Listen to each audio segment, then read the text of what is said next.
Après maintenant 24 heures d'épreuve, des nouvelles de l'Ultra Trail. Cette course qui se déroule dans le massif du Mont Blanc affiche un programme qui fait peur à sa simple lecture. Une étape, 158 km quand même, 8500 mètres de dénivelé positif, 10 cols de plus de 2000 mètres, 3 pays traversés, et le tout a bouclé en moins de 45 heures.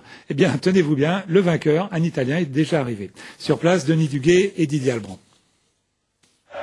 C'est sans doute l'image la plus forte de cette course, 2500 personnes qui s'élancent pour un parcours de 158 km. Les meilleurs le feront en 21 heures environ. L'an passé, il n'était plus que 773 au final chamoniard. Avec l'arrivée de la nuit et donc de la fraîcheur, première halte ravitaillement aux Contamines. Pour l'instant, tout va bien ou presque. C'est la première fois que j'ai fait 30 km. Je veux arriver a Chamonix. Così.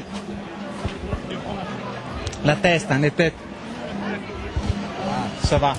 La nuit sera éprouvante. Au petit matin à Courmayeur, en Italie, la sélection naturelle s'opère entre ceux qui tiennent le coup et ceux qui flanchent. Un peu difficile, parce que j'ai des problèmes un peu de digestion, donc un peu gastrique, et puis un peu de mal à la tête également, et puis il faisait très froid en haut.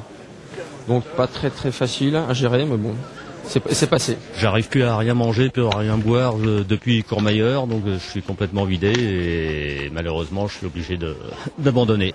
Au-delà de l'épreuve sportive, au-delà de l'exploit physique, ce Tour du Mont Blanc se veut aussi un exemple en matière de protection de l'environnement. Moi j'ai parcouru cette nuit là un bon bout et ce matin, moi j'ai trouvé aucun déchet sur la route. Il y a même des garçons qui m'ont dit j'ai mon sac à déchets qui est plein, est-ce que tu peux prendre mes affaires parce que etc. On voit que les gens sont motivés, ils ont compris et ça fait plaisir. Côté course, aux environs de midi, un peu plus de 16 heures après le départ, le Français Delbar, qui menait jusque-là la danse, se fait doubler par l'Italien Olmo et le Hongrois Helmets.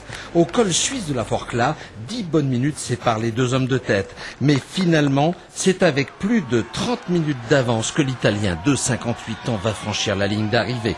Olmo aura parcouru les 158 km en 21 heures 6 minutes, soit 7 minutes de mieux que le vainqueur 2005.